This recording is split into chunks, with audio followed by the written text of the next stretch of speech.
Massive episode here today. We are talking about the top 10 running backs non-consensus style. So these are the running backs, the way they're going to finish. So we're not going to put in copy and paste like last year, CMC. I had him out of the top 10, and guess what? He finished outside the top 10. So non-consensus styles, guys that could finish in the top 10 at the running back position. Plus, we got some honorable mentions. We couldn't cram them all in the top 10. So we actually went top 12, maybe 13, 14. Excited. We're just talking running backs here. And we got the wise and wonderful Walter on the show. What's going on, Walter? I like that you're calling me that because I did a live stream last night where we drafted, and someone in the chat said, "Hey, it's the wise and wonderful Walter." I'm like, "Oh, it's catching on," so it's pretty cool. WWW, huh? It's catching on. You're like Yeah. the worldwide Walter now. Everyone knows you. Yeah, it's awesome. So I have you to thank for that, Joe. But yeah, looking forward to this episode. Yeah, it's gonna be a cool episode. We're gonna have guys in the first round that we don't mention, and we're gonna have guys drafted in fourth, fifth round that we are gonna mention. So definitely not Concheapsis here at all. So we're gonna have some disagreements, but it's gonna be a good show. We had to come together and kind of get an average of what we think where these running backs will finish. Because I didn't want Achane in here. I believe Achane's going to bust. I believe Saquon's going to bust. We're going to talk about all these guys. We're going to count it down 12-1. But we just kind of wanted to find an average between what he believes and I believe. He's more Achane. I'm more certain other players. So we're going to talk about it all. If you're new to the channel, though, smash it, tap it, slap it, drop a question. If you have a running back question, hit the thumbs up. Let me know which running back you must have. I want to make this ultra interactive. If you're in the car on Spotify, go to the YouTube channel. Go to the YouTube channel, drop a comment, interactive, ultra interactive, drop a question, hit that thumbs up, takes a second, and subscribe. And head over to walterfootball.com for everything football, Walter. I mean, I'm excited. You got spreads there, you've got analysis, you got breakdowns of trades and news, you got everything there. walterfootball.com, right? Yeah. We went 4-0 in our preseason week 1 picks. I texted you that I had the Patriots and they blew out Washington. Yeah, we went 4-0, which is awesome. So going to post my week 2 preseason picks soon. We have everything for fantasy rankings, sleepers, busts. We just updated the sleepers list. We have an article saying the best and worst picks for every round. NFL mock drafts, of course, and we grade every signing, we grade every trade. We graded a signing that we're going to talk about as well. Yeah, man. WalterFootball.com. Go check it out. That's where he lives. And he's out here giving us great analysis here on our shows as well. And if you've not gotten the 16-round draft session, grab it right now, guys. Sleepers, breakouts, optimal players draft each round, everything you need to crush your leagues. Right now, it's like giving you the championship on a silver platter. And use the code WIN to save. Go grab it right now. 16-round draft session, late round steals, everything, guys. And I update till the season starts. Full mock draft videos. Grab 16 rounds. I've linked it below. Do not draft without it. Go embarrass and smash your league mates this year with the 16-round draft. So you have thefantasyfootballaccounts.com, or I've linked it below as well, okay? So let's get to it here. We start off with the latest news and notes with Breaking Brad. Here he is. Here he is, Walter, your best friend. We now have breaking news. It is with great urgency that we bring you these following messages. It's with great urgency. Great urgency. Not just urgency, with great urgency. That guy, we got to give him a raise just for coming up with these amazing one-liners. Don't you think, Walter? Yeah, James Cook got paid. We get to pay Brad here. Yeah, I think that he's definitely in for a raise. He showed a lot of energy there. I'm very pumped. Well, he actually wanted to take after James Cook since James Cook held out and was becoming a diva and just didn't want to show up. Breaking Brad thought it was a good idea this morning to kind of hold out outside. He's like, I'm not coming in unless you pay me.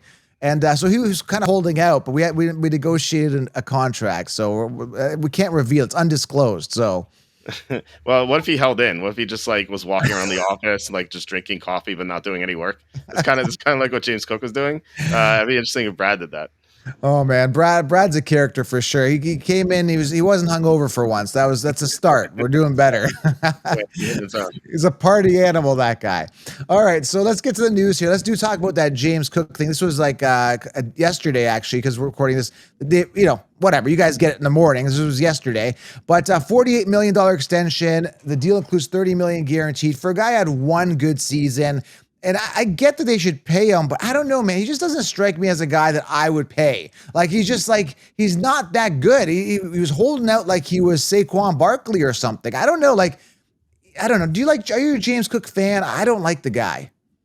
He's a very good player. He's not a great player, and you don't pay running backs who aren't elite players like this. Like we're going to talk about our top 10 running backs, and neither of us has him in the top 10. So like you really want to give this guy 48 million with 30 million overall. I get he had a great year. He's awesome at the goal line. He can catch passes well. Like no, he's like a really good player, but he's not great. He's not elite, and that sort of money for running backs, like you only pay running backs of that caliber. You don't pay James Cook that sort of deal. And I think given that he held out so much or held in, he's at risk for injury more so than most running backs, except for a couple that we'll talk about as well later. But I think this is a big mistake. So, like I said, I grade every signing. I gave this a D. Not quite enough because he's not like a bad player, but it's a pretty bad signing. See, I mean, he didn't even like Kyron didn't even get that much. I think Kyron's a better player than James Cook. And Yeah. it just, I mean, similar stats, I guess last year you could say more touchdowns lean towards James Cook. I think it was more yardage for Kyron. I don't have the numbers exactly in front of me, so correct me if I'm wrong, guys. But I don't know, man. I don't like it, but it is what it is. And at 4 years for running back, like, I don't know, not a guy like James Cook. I just don't see. I wouldn't have signed him. I would have maybe signed him for a year, maybe 2, and not paid him that much. But that's me. I don't hold the checkbook over for the Buffalo Bills. So let us know what you guys think of that. I don't like it. A couple other things here I want to talk about. It was yesterday it came out or the day before, but I really do want to talk about this Omari and Hampton thing. As we get to him, we'll talk about it a bit more. But real quickly here, they're saying they're going to rotate another back in week 1 if Najee Harris his eye isn't ready to start the season, according to offensive coordinator Greg Roman. And listen, I can't even read today, but Najee Harris, apparently his agent is saying that he is expected to be ready for the regular season. Najee Harris, and he's starting to run. I don't know, man. I don't know if I believe any of this. He was walking a couple days ago. We saw a video. He couldn't open his eye. They're being very hush-hush in regards to what happened to his eye, the severity of this injury, and the depth perception that it's going to affect. I don't know, man. I just don't trust the situation, Najee being healthy. And even if he is healthy, like they don't really have a good backup. They just don't have anybody in there that's going to come in and take away volume from Omari and Hampton. Like, why would you play some bottom feeder? Yeah, it doesn't make any sense. I'm not buying it. Like Hampton, they drafted in the first round for a reason. Like they're not going to play Kamani Vidal over him. Now, like they're not going to give him every carry. Like, you know, he's probably going to get 80% of the work and then 20% goes to the backup, which you see for every running back because you can't just run someone into the ground like starting week 1. But, you know, I think as the season goes on, Hampton's going to get more and more work. So I didn't drop Hampton at all. I think, look, if you like Hampton, I think this is the best news you could have heard because you're going to get him a little bit later now. Now you don't have to reach for him in late round 2. You maybe get him mid round 3, maybe even late round 3 if people are pretty bearish on him suddenly, which I wouldn't be. I don't trust Najee Harris being healthy at all. That's his agent talking. That's what he's paid to do. Harris pays him a cut of what he makes to talk him up. That's his job. So you can't blame him for doing that. This is a guy who lost his depth perception. I don't try like running backs need their depth perception to see the running lanes. I think Najee Harris is a disaster this year if you drafted him. I would avoid him at all costs. Don't buy this Harris stuff at all. I mean, you had Najee Harris pretty much his entire career averaging 3.9 yards per carry with 2 eyes. I would just cut in half because he has 1 eye, right? If you just do basic math, right? Like you could in half. Like, so those are my thoughts on Najee Harris. I don't trust him. I don't like him. He's only signed on for 1 year. I'm still all in on Hampton, which we'll talk about in a bit. Okay. Other thing in the news here, I really want to talk about just one quick thing is Jordan Love underwent successful surgery a day or so ago with his procedure on his thumb that is non-throwing hand. It still bothers me, man. You still got to use 2 hands, right? Like, you know, when the ball's hiked to you, you know, grab the ball. You're not really catching it with 1 hand. You got to utilize both hands. You're going to need it eventually. Maybe if you want to switch the ball, you still need 2 hands. So I don't know. Like Jordan Love's not giving me the warm and fuzzies right now, man. I don't know. Are you feeling Love? No, I was never very high on Love anyway. I think this is troubling for his receivers. Malik Willis is a good backup, but only because he runs so much. Like he's not going to get the most out of Matthew Golden and Jayden Reed and all the other receivers they have. And their other receivers, by the way, are all injured. You know, Christian Watson's hurt. Dubs got hurt in practice. Wicks is banged up. It just feels like Golden is really like the only Reed's hurt too. So like Golden is like the only healthy receiver, which like was great for his week one status when Love was healthy, but now Love is injured. You're right. Like, you need that thumb to catch the snaps and stuff like that. He could fumble if he's brought back early, so he's not going to miss too much time. Maybe week one, week two. I assume he's going to be back by week 3. So if you already drafted Love, I wouldn't be like too worried about it. You can always replace him pretty easily. But this situation in Green Bay doesn't seem all that great. So I have not really been fully invested in that situation outside of Golden in like round 8 or so. Yeah. Outside of that, or in Tucker Craft in round 11. Outside of that, I've not touched these Packers. I've not touched him at all. I think Golden like one best ball league, just not a guy that's exciting me at all. A couple other things I want to mention here. One of my sleepers, Mason Taylor, had an ankle issue, participated in practice on Tuesday, August 12th. Good for him. So he's kind of back to practice there. Nick Chubb practiced Tuesday, August 12th, and shed his non-contact jersey, having moved through concussion protocol. So he was dealing with concussion protocol. Kenneth Walker had some issues with his foot and been getting better every day. I don't trust him either. I believe he's injury prone. Do you believe Walker's an injury prone guy? I believe it. I'm not sold on him. I believe that he's so injury prone that I'm like strongly targeting Charbonnet in round 9 and round 10. And plus they're running a lot of 2 running back personnel in training camp. So this could be like a Bucky Irving, Rashad White situation, because they saw what they had in Charbonnet late last year. So I think like Charbonnet's a priority for me. Yeah, it's scary over there. And it's also scary with the Jets, with Breece Hall. Since we're talking running backs, Breece Hall in that situation with Allen stepping up, he could be a monster as well. So, and they've already said multiple times they're going to be running committee, regardless whether Breece Hall is in a contract year or not. So something to monitor and something to be cautious about. So nobody's really safe. We got also here, Ladd McConkey, this was a day or so ago, was able to take part in 11-on-11 drills in practice Tuesday, August 12th. He goes, I feel like I'm there now, McConkey said about his undisclosed injury. It's just about building everything back up, getting my conditioning back to where it needs to be. Dude, like, why aren't they telling us what is going on with the donkey? Like, I want to know. Yeah, well, we learned from McCaffrey last year that you can't trust anything these teams say. Like, we were told, calf injury, he'll be okay week 1. He may not play week 1. If he doesn't, he'll be back week 2. We saw it happen. He was out till like November. So you can't trust anything these teams say. And frankly, a lot of the team reporters are bad too. There are a handful that are pretty good, and you have to know who they are. But even when the team reporters say stuff, you just have to take it with a huge grain of salt. Wild, man. Just absolutely wild. So anyway, that's it for Breaking News with Breaking Brad. Where are you, Breaking Brad? It is with great urgency that we bring you these following messages.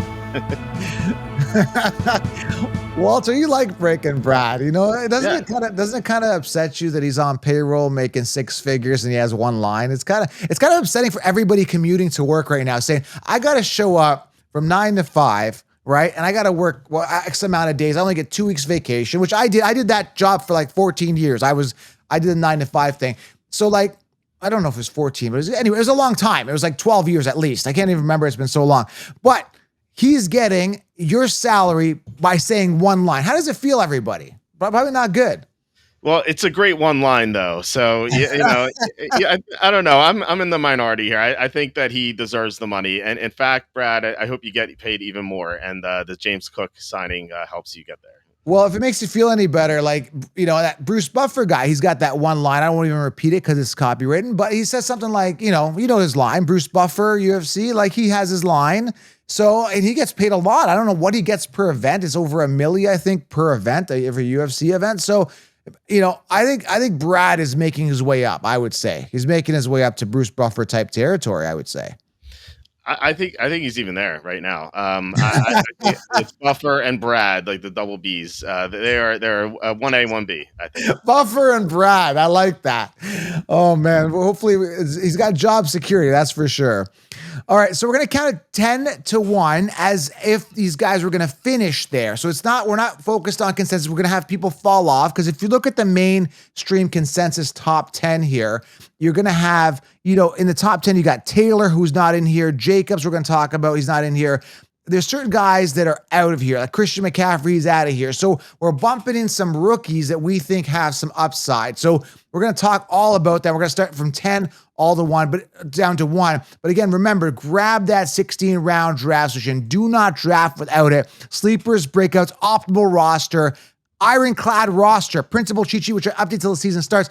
Grab it and join the Patreon group below for in-season waiver wire starts and sits, the fantasy front lines. And if you want direct coaching, I also offer direct coaching. Book your call. It's booking up fast. I know a lot of people are in a lot of high stakes leagues. So if you want to talk to me direct, you can book a call below because it's crazy. I mean, Walter, if you look at my DM on Instagram, I'm telling you, this is not a joke. There's 50,000 pending DMs over the past, since I started this. It's impossible to get to everybody. So I want people to book a direct call so we could talk, we could chat. And maybe if they're lucky, they could talk to Breaking Brad. How about that? Should we let them talk to Breaking Brad, or is that extra charge? It's got to be extra charge. It's Buffer and Brad. You don't. The UFC doesn't let people talk to a buffer unless they pay extra. Brad should be the same way. He should have his own direct coaching, but it's not like you already know what he's going to say. You're going to call him and he's going to be like, we now have, what's he get? Brad, what are you going to say to everybody that calls you? We now have breaking news. That's it. Like, it's kind of a waste of money, really, if you just call him for direct consulting. He's a one-trick pony. I don't know. I think people would be willing to pay 3, maybe even 4 figures for that. So. Just to hear him direct. Okay, so we're going to count 10 to 1. We're going to stay to the end. We got some honorable mentions. And this is non-consensus. This is as if they're going to finish in this position. We don't do copy and paste cookie cutter stuff here. This is how they're going to finish. Example, like I said last year, CMC was outside of the top 10. Understand that, guys. Outside of the top 10. I didn't even have him there, and he busted because I saw that. I saw the red flags. So we're here to save your league, okay? Again, make sure you guys do grab that 16-round draft solution. You'll be light years ahead of the sheep. I've linked it below. Don't leave your draft to chance. Grab 16 rounds right now. You will be light years ahead of the sheep in your leagues. Use code WIN to save. I've linked it below.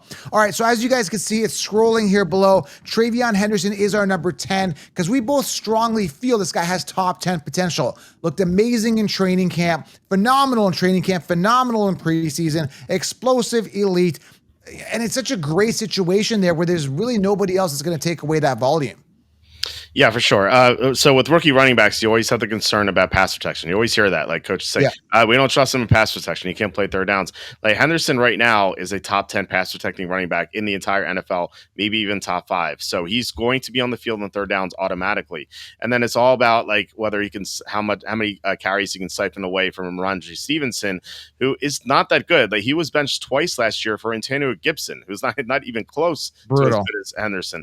So I think, maybe first few weeks, it'll be Stevenson and Henderson splitting early down work, Henderson getting all the third down work. I think by midseason, it's going to be all Henderson. So by the time the fantasy playoffs roll around, Henderson's going to be a league winner for you, especially if you can get him later. If you're doing best ball, he's going like early round 5, late round 4. His ADP currently is 503, but he tends to sneak into mid to late round 4. I did on our stream on YouTube, we do a mock draft every weekday night.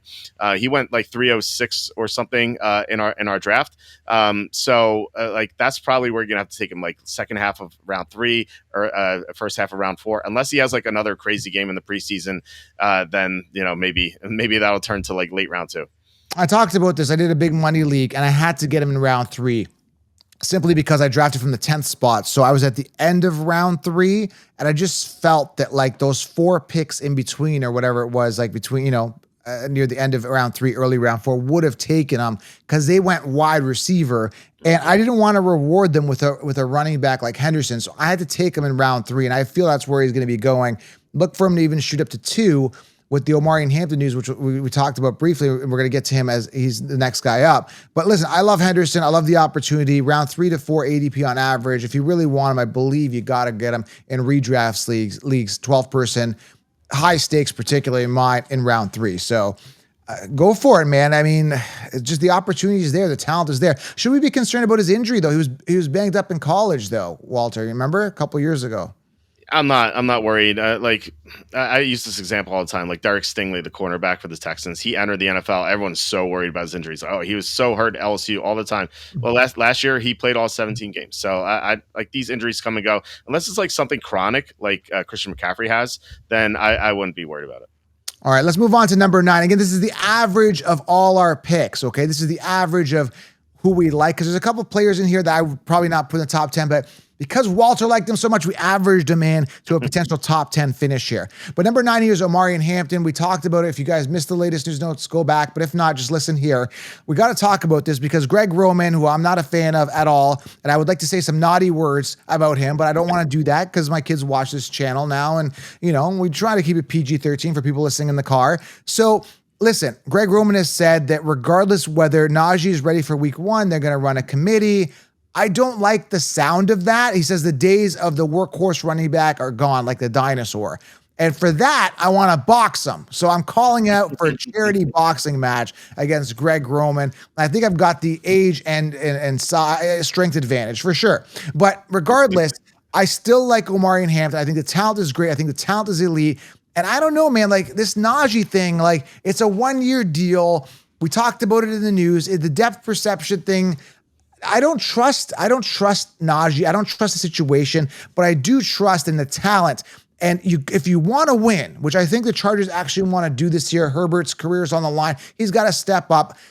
They got to run Hampton, man. He's the best running back on that team. You got to run him. It's not even close. Like who's going to get carries? Kamani Vidal? Really, any carry you give to Vidal is going to give your team a worse chance to win. I think maybe this is a coach trying to motivate his rookie. Hey, we're going to run a committee. You better work harder. Yes. He's a truly awful coach if he does that. If he gives Vidal, I could see if Najee Harris were healthy, like he's at least like a functional running back. Like Vidal's not a real player, so you can't give maybe like obviously you can't give a player every carry, but like the fact that he said that the days of the every down running back are gone. We just saw Saquon Barkley lead the Eagles to the Super Bowl, and he got almost every carry, and he almost broke the rushing record. Derrick Henry had a great season too, and if it wasn't for Baltimore's horrible defense, they may have gone to the Super Bowl. So. I don't know what he's been watching. Apparently not the NFL, but I do think ultimately Hampton is going to get a huge amount of a workload there. There is talk about rookie undrafted Raheem Sanders is doing well in camp. I don't know. Are we worried about Raheem Sanders? I would say no. Like I'm not concerned at all. No, they took Hampton in the first round for a reason. Like they're going to give him a big workload. Yeah. And another thing, like we talked about this also, I was talking on another show about Ashton Genty. They're saying, well, it's going to be a committee. Pete Carroll was saying that. It's like, you can't destroy the morale of the rest of your running back room. You got to have all these guys. It's like the donkey and the carrot. You got to hang the carrot, right? You got to make them believe there's something to play for, right? So if you just sign Najee on and you just tell him, hey, Najee, you're going to be on the bench. What does Najee got to walk laps for anymore? Like, he's not even going to be walking laps. He's just going to be sitting there saying, I give up, right? So it's going to go from walking to like, bench warming, which you should be doing anyway. So I think it's, like you said, it is, I think, just more of a, rah, rah, rah. Like we can't just tell everybody that you're chopped liver and we're going to run Hampton. It doesn't work like that now. Yeah, you can't be like, hey, rookie, we're going to give you every single touch. You have to make him work for it. So I could see it working that way. Well, that way too, yeah. All right, number 8 here, and again, you're gonna see me saying it right here on the notes here. Devin Achane, and it says counselor calling a. Can you read that? Calling a bust. Listen, this guy maxed out on his pinnacle year at 203 rushing attempts, right? I don't see him getting more workload. They got right there. Now, Madison got hurt. That's a plus for him if you're looking at Achane. But I'm not a believer in this guy. I don't believe in him. It's just one of those things. Joe, you can't just say that. Gut feeling plays a big part of it, right? A gut feeling. And then not only gut feeling, look at the first year, got hurt. So we're kind of doing like the CMC wide receiver guessing game, like a running back guessing game, the roulette. I don't want to play this game with Achane. I'm not convinced he's a true workhorse running back, and I'm not paying a fifth overall running back pick. He's what, RB5 on the Concheapsis rankings, I think. Crazy. Okay. Is he the high? Yeah, I have him. Yeah. So I have him RB6. I love Achane. I think he has the potential to be RB1. Like there aren't that many running backs who have the potential to be RB1. Like he definitely does. He's just an outstanding talent. Like he's so fast. You saw him in the preseason game. Like he just broke a carry to the outside. It was like just a huge gain. so with the number of carries, like he's never going to be like a true like workhorse guy. He's never get like 260, 270 carries. I think if that happens, then something's gone wrong. But he's going to catch. He caught 78 passes last year, and that was a Jonnu Smith there. And Jonnu Smith caught a huge number of targets over the middle of the field. Jonnu Smith's gone. There's also a chance Tyreek Hill's traded. So if you remove these two guys, like Achan's going to catch even more passes this year. I could see close to like 100 receptions. I think like 90 is probably a realistic target.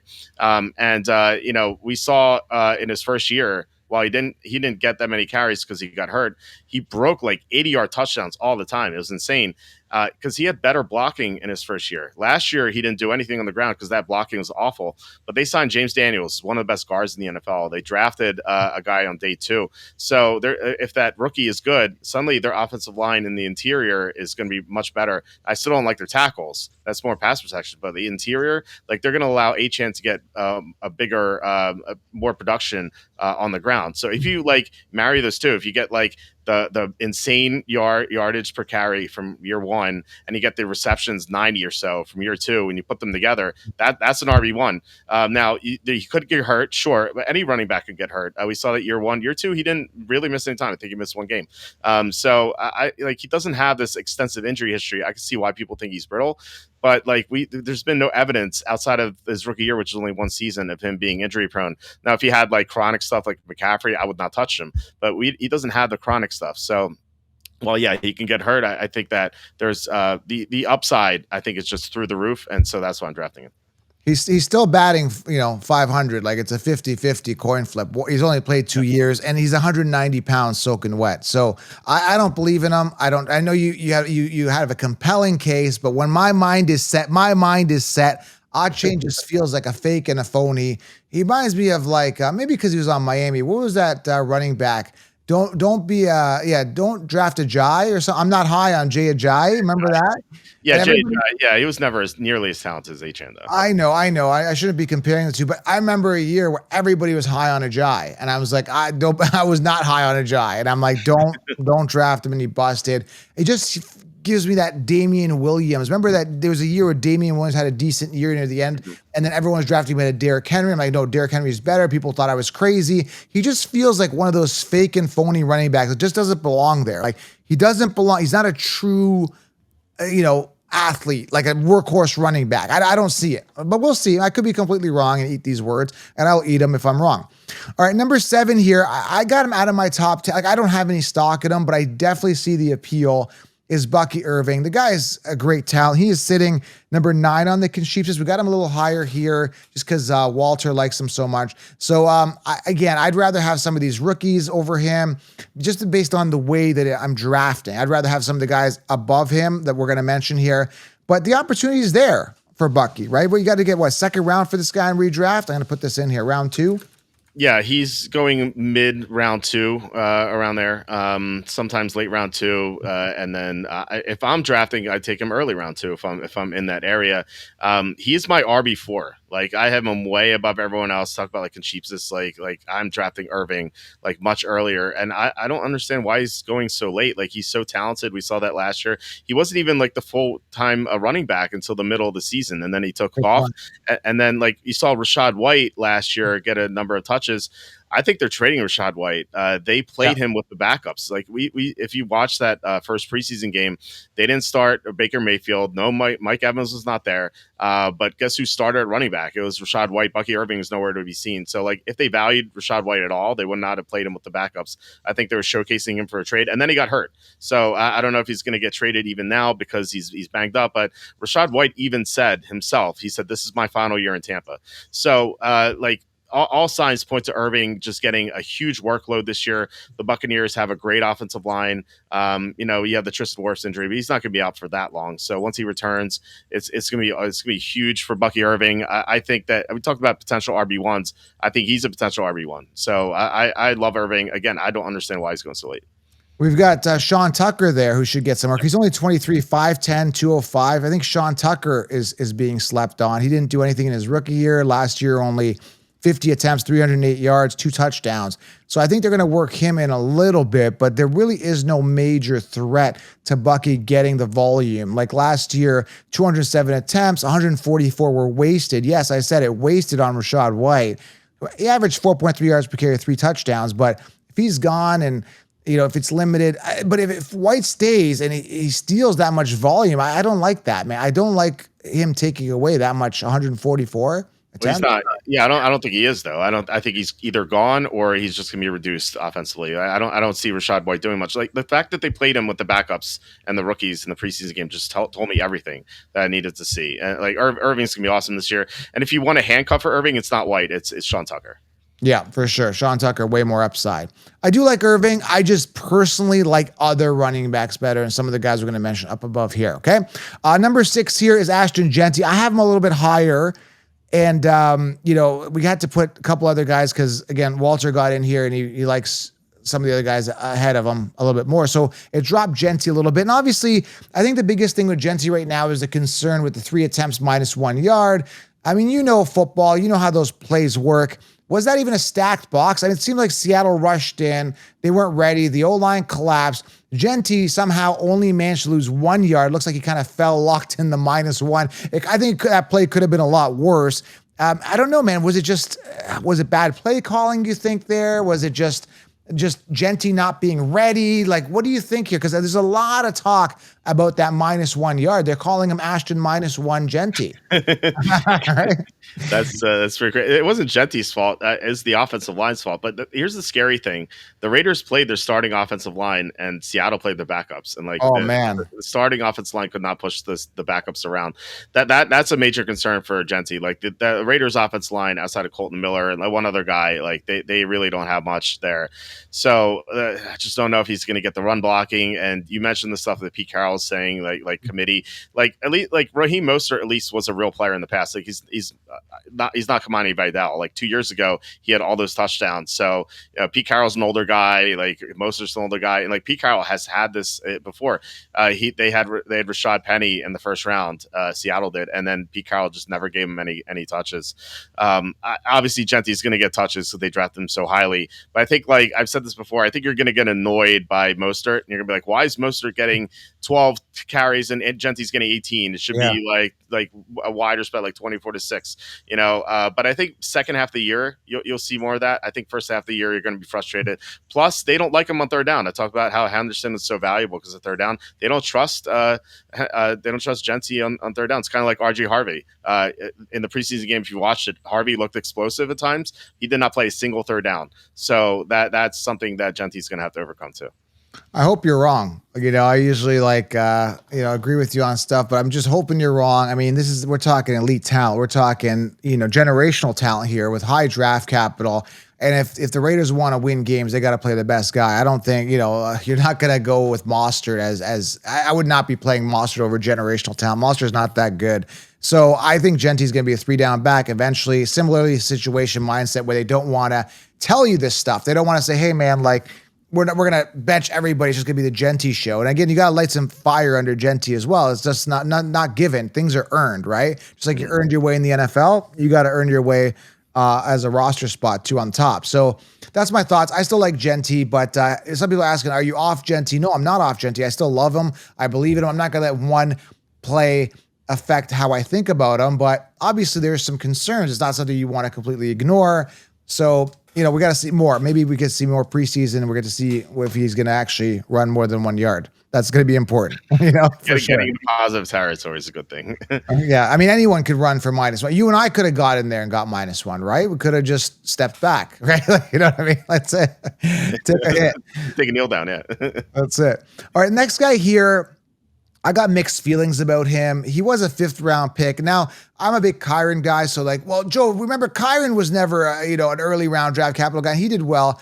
Chase Brown is really good. I really think he's good, but I don't know. I'm just not really a Chase Brown believer talent-wise. I mean, what was his scout? He was a 5th-round pick in 2023.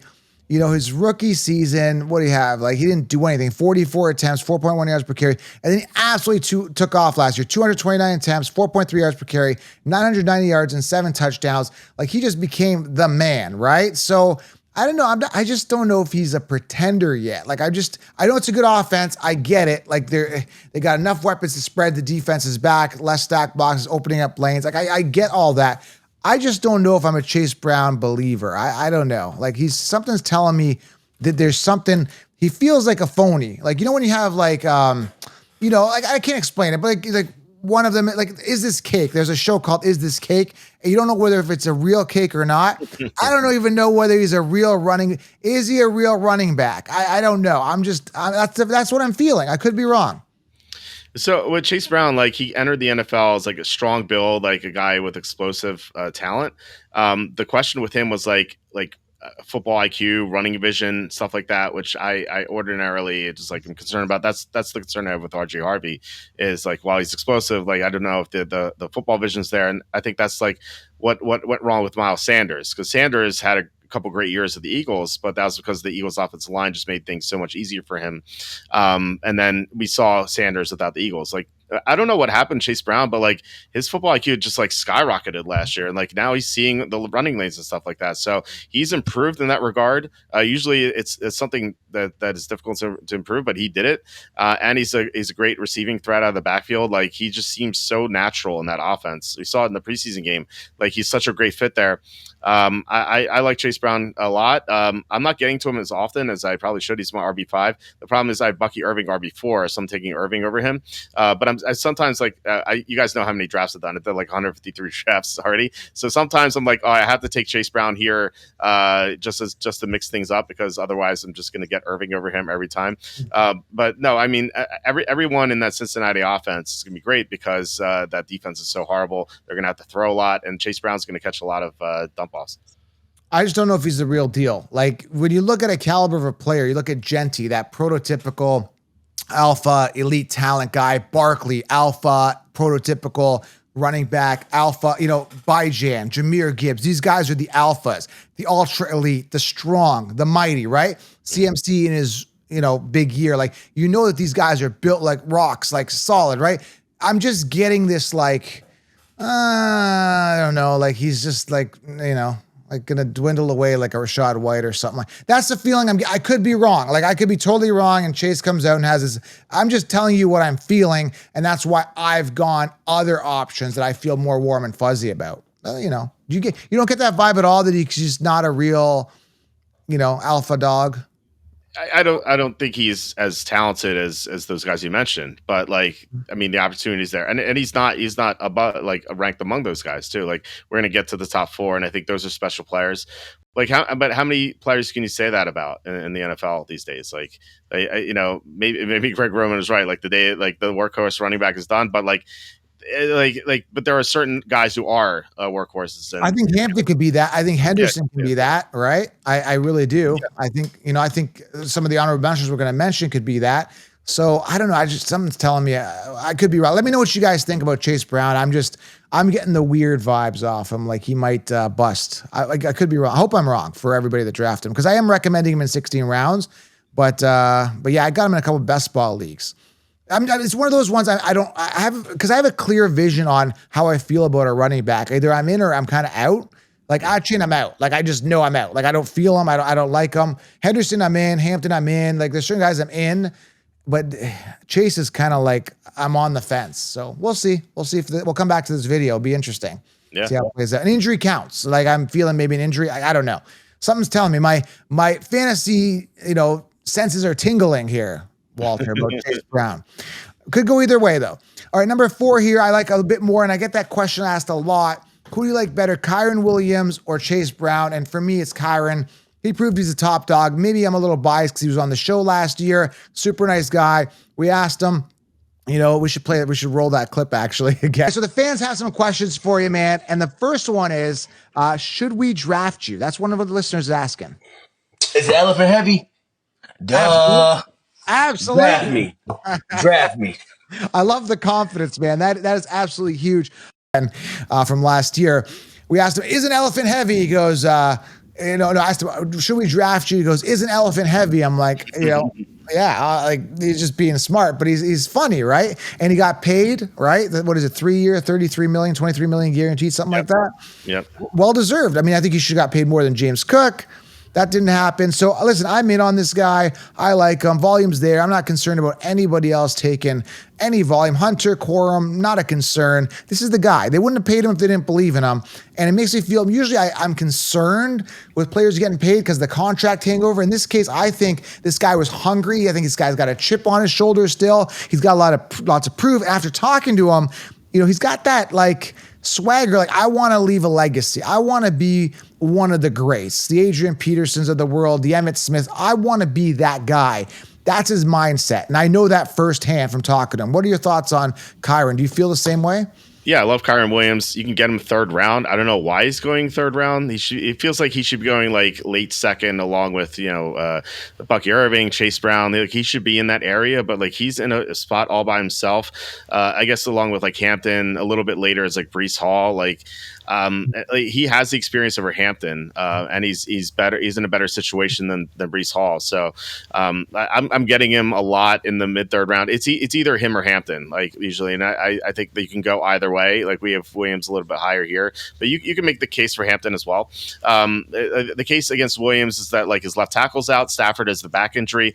But, if Stafford's not 100%, they may lean on Kyren Williams more. And like we know how good he is at the goal line. It just feels like he's going to have another great year. So outside of potential injury, like he should have another great season. Yeah, Kyren Williams is the real deal. All right, let's move on here to this one. Again, when I talk about in or out, I love Saquon Barkley. I was the one screaming from the rooftop. Look, I got an Eagles hat. I actually brought this because I don't buy hats unless I really endorse and believe in that player for fantasy football. So I've got the actual Saquon Barkley hat. Can you see it here, Walter? Eagles. Yep. I'm not an Eagles fan. I got this last year, and you can tell it's a little worn. There's probably sweat under here. I got this last year because I believed in Saquon. I was recommending him across the board. He crushed it. But we've seen it countless times, time and again. Players coming off pinnacle years, guess what happens? This is what happens. Let me play a sound for you so you guys know. Yeah. That's what. Like, do I need to say anything other than just to play that sound? That is what happens to running backs in their year after a pinnacle year. Madden cover. And I don't believe in the curse, but Madden cover, right? That's comes in line with a pinnacle year. Then you've got the Super Bowl hangover. You've got the team saying they're going to possibly reduce his load, work other players in because he touched the ball too many times last year. Well, that's why you won, because you have a workhorse running back. You play your best player. That's how you win. And that's where teams have to understand you got to play the workhorse running back. If you got Gibbs and he can make more plays than Montgomery and he does better every time he touches the ball, that's who you play. Because if you put Montgomery out there, you're going to get 4 yards when you could have got 50. Does that make sense? So that's what they did. They played their best player. But how much more can this man take? That's a big question. And for the reason of just historic data that shows players regress after astronomical pinnacle years, there's a regression regardless. He's not hitting 2,000 yards. So maybe it's a 20% regression, still makes him a viable top 3 player, but I still am out on this guy. But we put him in here because Walter likes him. Yeah, I do like him. I mean, look, I bet the Eagles to win the Super Bowl last year. That was what we recommended the most. That was our top Super Bowl pick last year, 17-1. So that really paid out. So I owe Barkley, a lot here. So no, I get everything you're saying, and you're right. Like, there are some landmines. Like in addition to what you said, there's big workload that he had last year. The number of carries. It just like running backs who've had that certain number of carries, they tend to regress. I just think that Barkley is such a special player that he could be an exception. We saw, like, for example, like Emmitt Smith. He was at the top for years upon years. LaDainian Tomlinson, same thing. He was number 1 for how many years in a row? Marshall Faulk, number 1 for how many years in a row? Like, I think Barkley is in that category. And so I'm not as concerned as I would be if he weren't like the elite of the elite. You could argue he's the best player in the NFL, best offensive player in the NFL, if you want to move quarterbacks, of course. I'm just like, more of a believer in him than I would be normally. But I get what you're saying. Like, there are a ton of landmines. But I think Barkley's just so special that I'm still willing to spend a top 5 pick on him. Right. The thing is, he's just been in the league for so long. Like, he's not like his second or third year. Like, he's been in there and he had his ups and downs. And I just hope he's not trending downwards. And I always go to that analogy, right? The analogy of, don't do this, but if you were to run across a highway, a busy, interstate, and there's like cars and you run, you dodge, and you make it across, and you come back, you do it again, you make it 5 times, event 6, 7 times, you're probably going to get hit. So don't do that. I'm just giving this as an analogy, everybody. So Saquon, just so much tread, like worn off last year. An injury seems inevitable. Again, I'm not wishing injury. Some people say, "Oh, you're so Joe, you're so mean. How could you wish injury? You're such a bad boy." No, I'm not wishing injury. I'm just saying, like, you just gotta be aware that law of averages, right? Just what goes up must come down. I'm hoping that he has a good year. I'm a Saquon believer, so we'll see. We got to put him in here. We can't just bank on injury. Like I'm just telling you that this is very viable for a guy in his situation. Yeah, and unlike McCaffrey, he doesn't have this like long history of injury. He had the ACL, but that was a while ago. Outside of that, like, in the year after, I tried to come back a little too early, and then he got hurt. But outside of those 2 seasons, like, he hasn't really been banged up. He didn't miss any time last year, except for the game that he missed at the end, just because they sat all the starters. He's 28. It's not like he's 30 yet, so I think he could have maybe 1 or 2 more great seasons, and then you could probably see a fall off. Listen, here's your mentality if you're drafting Saquon Barkley. Say, hey, I'm happy with him. I got an elite talent running back, but there's a big but. Here's the big but. I can't be upset because the counselor told me that the law of averages and historic data states that injuries and major regressions happen after pinnacle years. This is something you have to say in your mind if you draft Barkley, that I'm okay with him getting hurt, because again, history shows that a major regression is happening. So if you're okay with that, drafting him knowing that history works against you, go right ahead and draft him. I'm personally fading. I love the talent, though. I'm going to end it off with that. All right, next one here is Jahmyr Gibbs. Listen, I mean, I've said it many times in many videos. I'm going to continue to say this. We got him here at number 2. Listen, he's the best running back in the game right now. If you give him the volume, this guy would break every single record known to man. He continues to get hindered by the lackluster David Montgomery. Some people disagree. David Montgomery's great. That's why he gets 200 attempts and 12 touchdowns a year. It's still a pest. It's still something that bothers me, knowing that the ceiling of Jahmyr Gibbs is going to be hindered. I don't get that with a Saquon Barkley. I don't get that as much with a Kyron Williams feeling. I don't get that with a Bijan. And the reason that Gibbs finished on top last year because Montgomery was out after week 14, where he saw a massive spike in everything across the board. And that, to me, as a team, I knew this before the spike, Walter, that they should have just ran Gibbs anyway. But they didn't. They had to have Montgomery go down for them to really unleash him.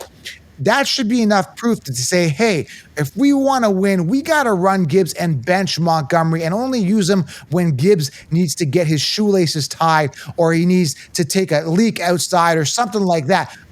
I would not be running Montgomery, period, zilch, nada, knowing that I can bench Jahmyr Gibbs and miss out on a potential massive play. I'm not doing it. Not doing it.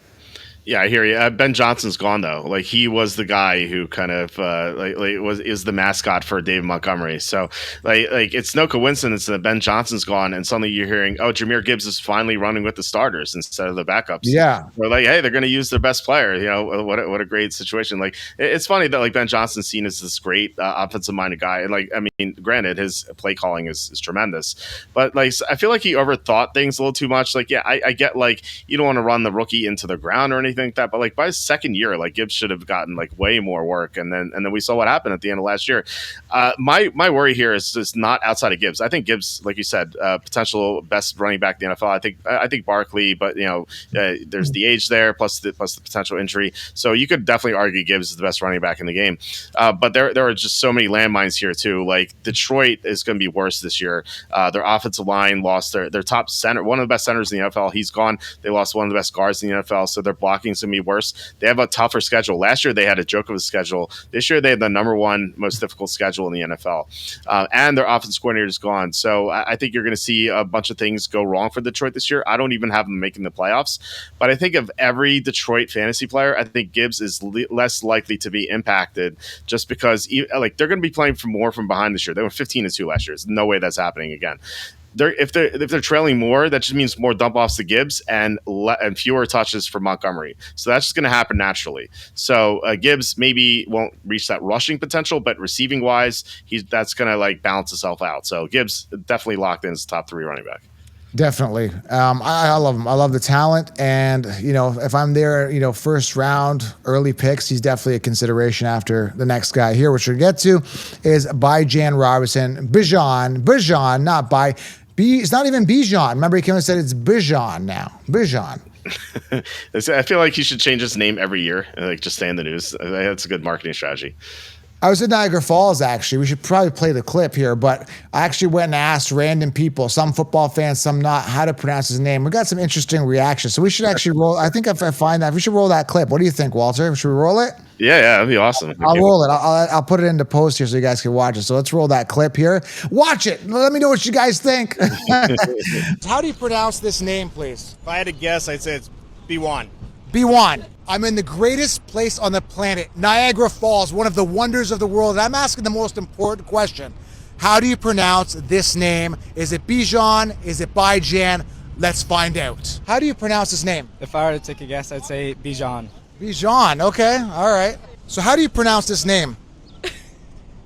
Bijan. Bijan. Is that what it looks like? Yep. Okay.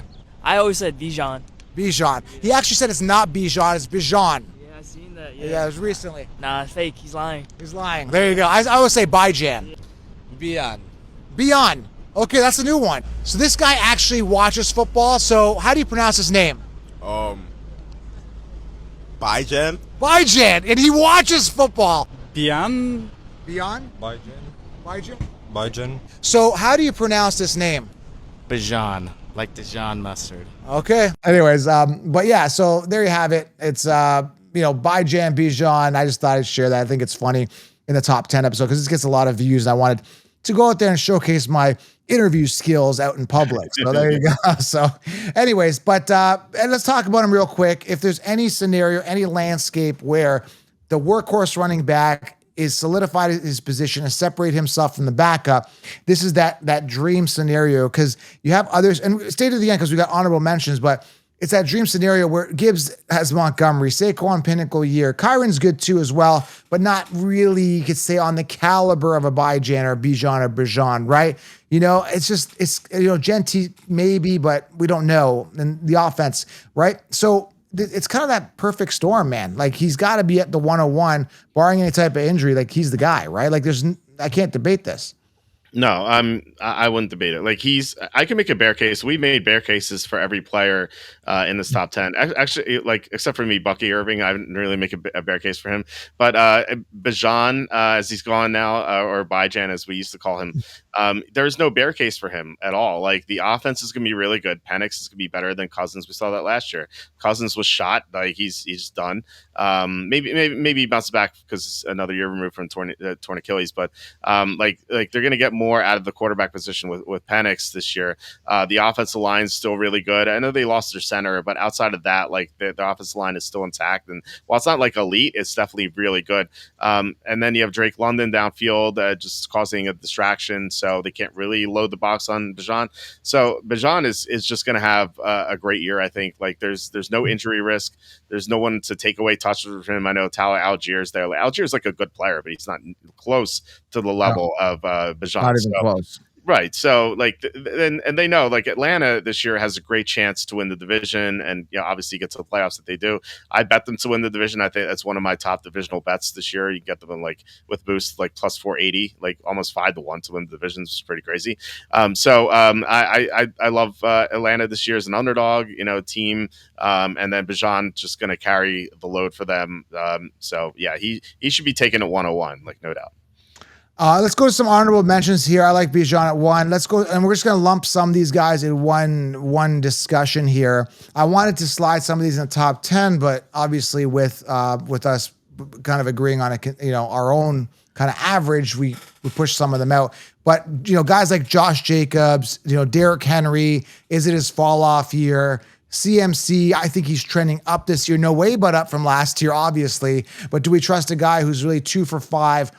Staying healthy and being fantasy relevant? 2 out of his 5 years were good, 3 were bust years, and you have to pay draft capital for him each year. And I believe Caleb Johnson will get the workload. So where do we start here with these 4? I mean, all 4 of these guys could easily slide in. Let me know if I missed anybody else that could be lumped in here in the top 10 that could make the top 10.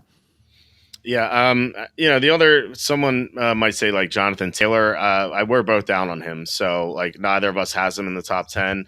Obviously, the talent was there in the past, but there's been a lot of injuries, and the Colts lost like the entire right side of their offensive line. So it's not going to go well for Jonathan Taylor. He's going to get a lot of carries, but I don't think the results are going to be there.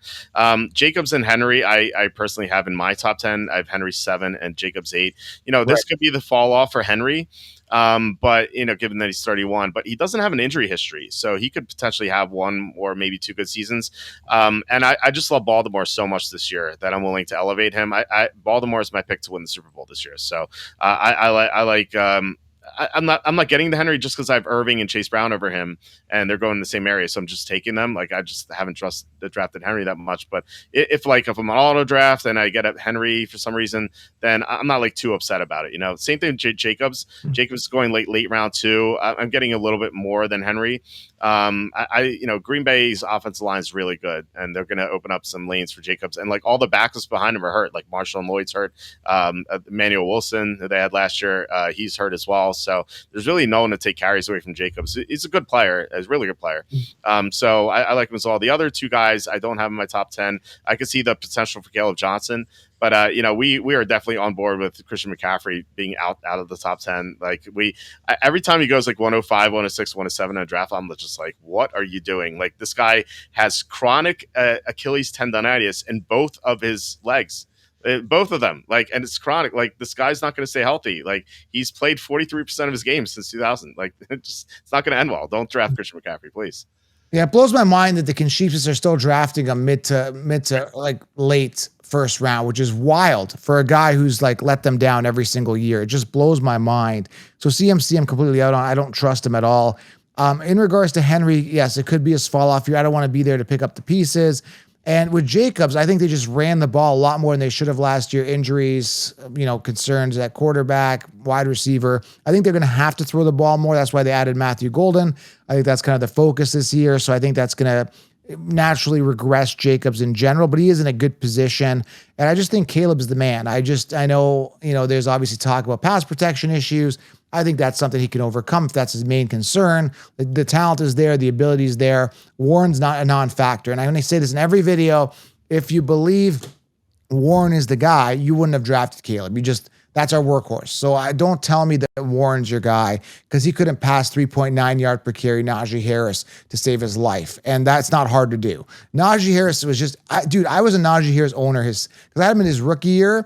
I had him in his second year, but I watched him, man. He's so frustrating to watch. Like just his inability to like make big plays or just even run for like 5 yards. It's like a struggle to get down the field with that guy, man. It was a struggle. Yeah, he's not a good runner, but he is good in pass protection. He's good at catching balls out of the backfield. So coaches like him, and I think Aaron Rodgers. This is the one thing that scares me about Caleb Johnson is like Aaron Rodgers is such a perfectionist. So he got like Breece Hall off the field sometimes last year because he was frustrated with him. Like we saw what he did with Mike Williams, kind of ran him out of town because he messed up one play. Like what if Caleb Johnson is a rookie, messes up in pass protection? Right. Then he's like, I don't want this guy on the field. Give me the veteran, So that worries me a little bit, but like Caleb Johnson's talent is for real. Like he's just a great runner. He's a much better runner than Warren. So his upside is like capped because he's not gonna play third downs. But like first, second down, he could just have a great year, just have a big rushing year and be in the top 10 rushing. So he's definitely worth taking where he's going. Like he's going way later than everyone talked about today. He's going like 7th round I've seen in best ball, so maybe 6th regular leagues. So yeah, he's a good value. All right, let's see who stays at the end here. Let's have some fun here at the end, okay? Make sure you guys do grab the 16-round draft solution. Okay, so if I'm all in on these rookie running backs, but if you had one, I'm putting you on the spot, you're only allowed to draft one rookie running back and factor in their ADP, assuming, if I'm going to go RJ Harvey, I'm able to get like a Bijan round 1, a Kyron round 2, and RJ would be my 3, so I'm good with that. So balancing it out on how you're going to draft your team, if there's one rookie running back that you have to have, and you can't have any other rookie running back, who would it be? Is it Harvey? Is it Hampton? Is it Henderson? Is it Genty?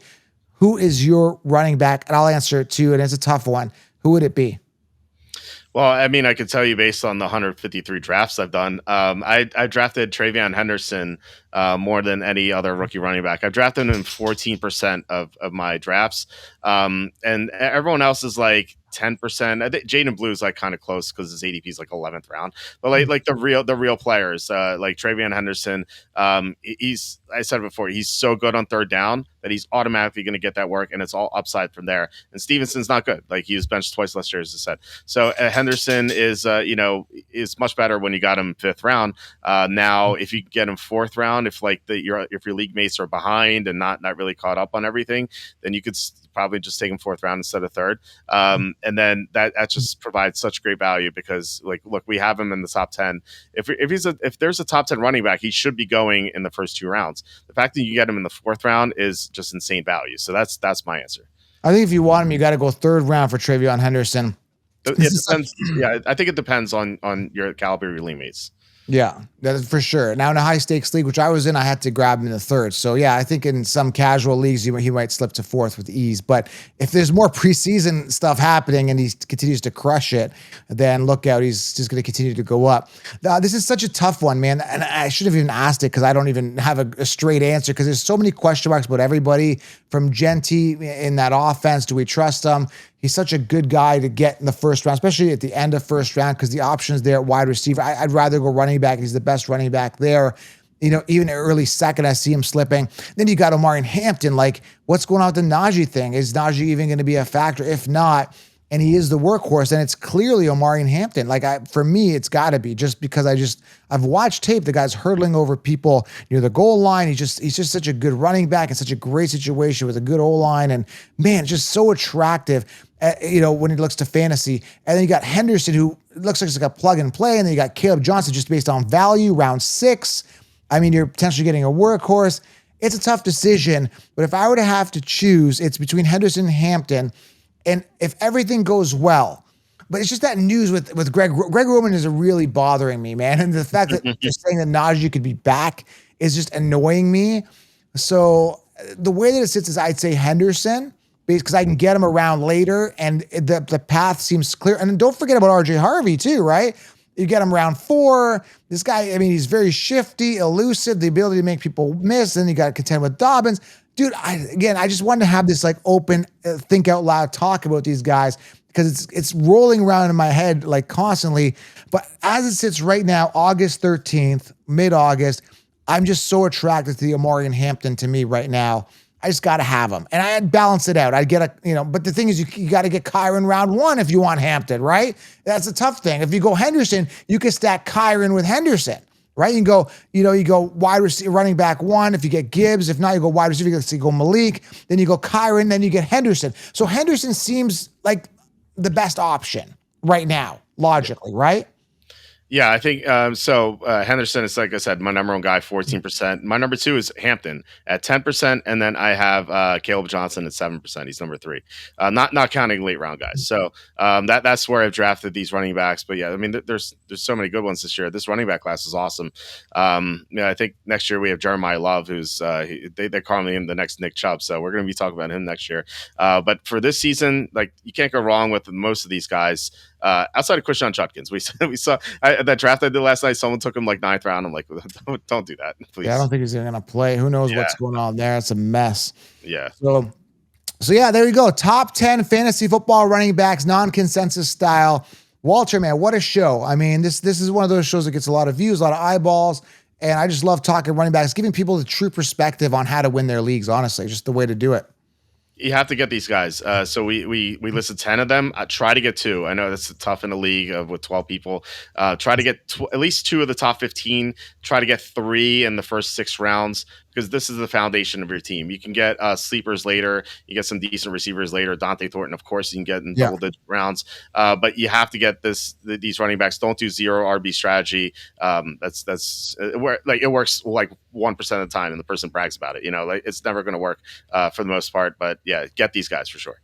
Absolutely love these rookie running backs, and they're going to go off. They're just in such great situations with such great talent that I don't see it any other way. I easily see 3 out of the 5 we mentioned, out of the Caleb, RJ, Henderson, Hampton, and Genty. I see at least 3 of them finishing in the top 10 with absolute ease. Like, without a doubt. Like, I don't have any doubts about it. Surpassing guys that you want to be avoiding, guys like David Montgomerys and Swifts and guys like James Conner, who's on the tail end of his career. These old guys, like, look for the youth. And this year, you're just going to have to spend earlier draft capital to get them. It's just the way it is. So, yeah, I'd say Hampton, though, but Henderson seems more like the clear path. But I got a Hampton crush right now. Yeah. So. Yeah, I don't blame you. But yeah, don't draft the 30-year-old running backs. Stay away from Connor. Stay away from Kamara. Don't draft these guys. All right. That's it, guys. Appreciate it. Smash the thumbs up. Go grab the 16-round draft solution. You were going to smash your leagues and leave your league mates in the dust. Subscribe. Go to walterfootball.com. Grab 16-round draft solution. They got a to-do list, by the way. Join the Frontlines. Book your direct consulting call. If you guys want direct coaching, I do that as well. And subscribe to the channel, the #1 fantasy football podcast. Thank you for being here. And we're at Walter. Anything you want to say to these guys before we leave? No, pay Breaking Brad. That's all I have to say. But yeah, no, like I said, get these running backs. Visit walterfootball.com. We have tons of content. It's all free. And yeah, get 16 rounds for Joe. He's the best in the business. So definitely. So don't go with the cheapsis. Listen to the guys who don't recommend Christian McCaffrey in the first round. There you go. Breaking Brad. Anything you want to say? We now have breaking news. There you go. We're out, guys. Have a great day. We'll talk soon. Subscribe.